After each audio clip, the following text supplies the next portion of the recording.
Maghnina bil ilmi wa zayyinna bil hilmi wa akrimna bit taqwa wa jammilna bil afiyah. Amma ba'd. Pertama, kita puji Allah senantiasa dengan ucapan alhamdulillah. Bersalawat kita kepada Rasulullah dengan ucapan Allahumma salli wa sallim wa barik alaih. Mudah-mudahan dengan memperbanyak salawat kepada baginda Rasulullah, nantinya kita di antara kalangan umat Nabi Muhammad yang mendapatkan syafa'atul uzma di yaumil akhir nanti. Amin ya rabbal alamin. Bapak Ibu jamaah yang rahmati Allah subhanahu wa ta'ala, kembali pada malam ini kita jumpa dalam kajian rutin yang kita laksanakan setiap malam Rabu 2 minggu sekali. Kita nih malam ini akan coba dulu membahas kiat hidup penuh berkah di luar dari kajian hadis dah. Dikarenakan banyaknya tadi kesibukan sehingga tak sempat lagi saya mentelaah sampai mana kaji kita. Kita hari ini kajian umum lah dulu, tidak ada sambungan kajian hadis kita ya. Yaitu adalah bicara masalah kiat hidup penuh berkah. Karena satu di antara banyak tujuan hidup kita nih, yang ingin kita cari itulah hidup yang berkah. Diberkahi oleh Allah Subhanahu wa ta'ala.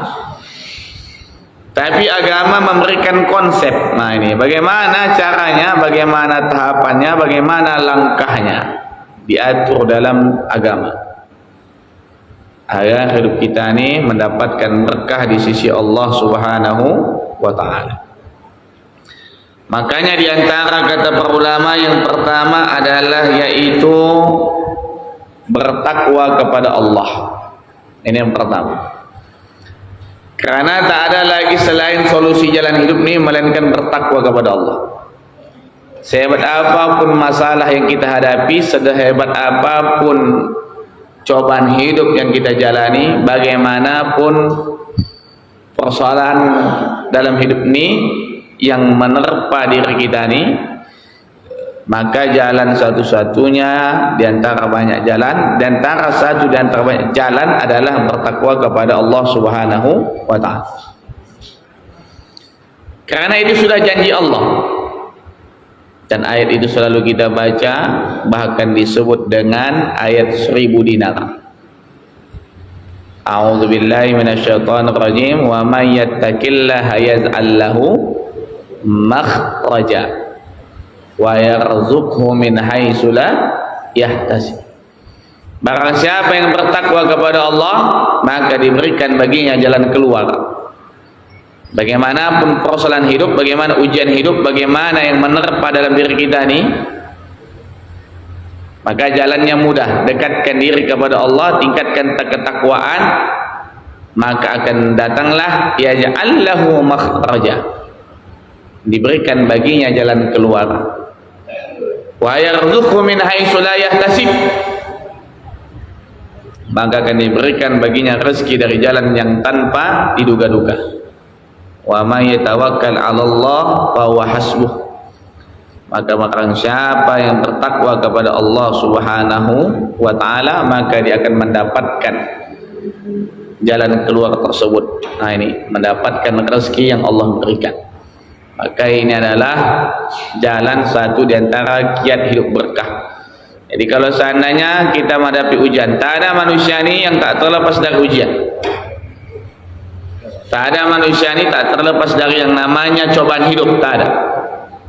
Karena bagi orang yang beriman, cobaan hidup itu adalah semacam cap setempel dalam diri kita. Karena itu yang Allah sebutkan dalam Al-Quran, ahasiban nasu ayyutraku ayyakulu amanna wa hum la yuftanun.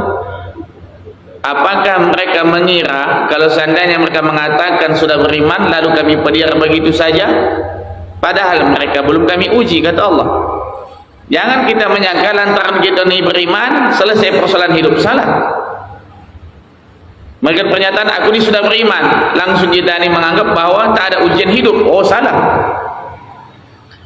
Satu di antara hadirnya ujian dalam hidup ketika kita memberikan pernyataan bahwa kita sedang beriman kepada Allah. Itu sindiran ayat. Apakah mereka mengira bahwa setelah mereka mengatakan beriman, mereka kami biar begitu saja, padahal mereka belum kami uji, kata Allah. Jadi ingin melihat bagaimana status iman kita, bagaimana kondisi iman kita, kualitas iman kita. Satu di antara alat pengujinya adalah ujian, cobaan, masalah hidup. Semakin meningkat tidak ketakwaan dia kepada Allah atau semakin hambar kepada Allah adalah membuktikan iman seseorang. Bila semakin dia dekat dengan Allah, itu menunjukkan imannya dalam kondisi maksimal. Lalu dia tingkatkan ketakwaan, yaz'allahu makhraja, diberikan jalan keluar bagi diri dia. Sedangkan para nabi yang maksum sendiri pun diberikan ujian. Nabi Adam diberikan ujian dengan anak-anaknya, ujian anak, sehingga terjadinya pembunuhan pertama itu adalah antara Habil dan Qabil. Pembunuhan pertama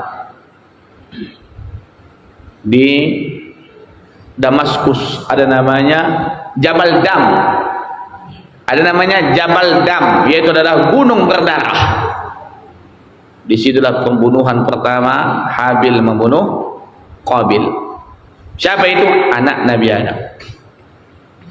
Kita pun ada ujian juga seperti Nabi Adam. Ada kalau anak saling sebunuh-bunuhan, atau anak membunuh orang tua, anak membunuh omak. Itu sudah terjadi pada masa Nabi Adam, diuji dengan itu. Walaupun pada akhirnya Habil terbunuh, Qabil pun hilang ditelan masa begitu saja. Kata Imam Ibnu Katsir menukil satu pendapat dalam kitab Qisasul Anbiya, azab yang Allah berikan kepada Qabil azab yang disegerakan,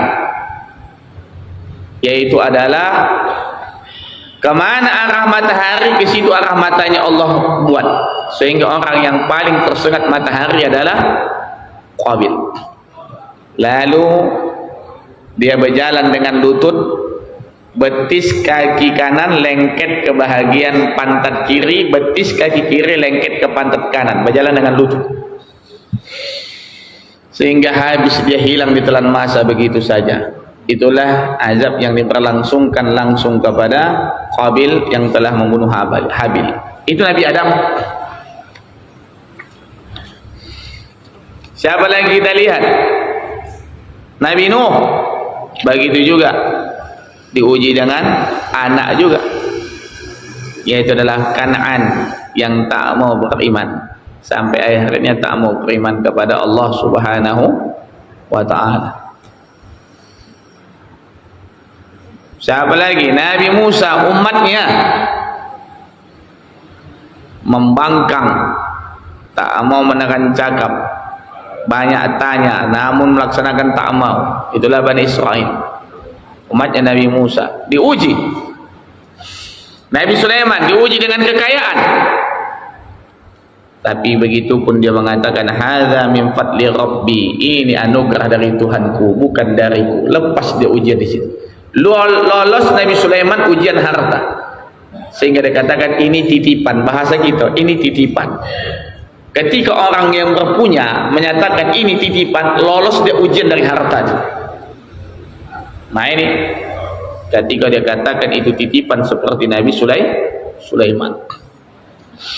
Siapa lagi kita? Nabi Isa diuji dengan kemiskinan, miskin papa, miskin harta, miskin keturunan, miskin nasab. Nabi Isa ini miskin nasab,